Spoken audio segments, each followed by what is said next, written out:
আলুর দাম গতকালকে 75 শুনছি, রাত্রের বেলা শুনি 80 টাকা কেজি আলুর। এবার চিন্তাই করবা, তাইলে সমাজে ভালো কইবো।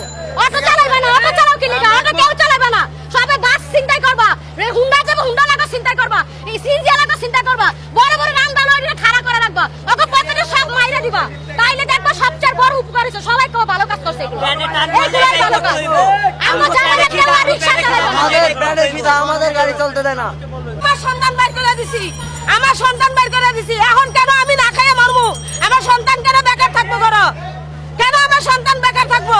চুরি তো আর করেন না, ডাকাতি তো করেন না, গুন্ডামি তো করেন না, কেন ছাত্ররা অহংকার বিদাইব রাস্তাঘাটে? অটো চালায়, অটো চালায়, অটো চালায়, ঘর ভাড়া দেয়, কিস্তি দেয়, খাওয়ান দেয়, ঘর ভাড়া দেয়, ওষুধ আছে, দুষুধ আছে, লেখাপড়া আছে, বাচ্চা গো, তাহলে গাড়ি না চালাইলে চুরি করে দিব, এখান থেকে সব বাসে ঠেক দিবা। চুরি করে দিব।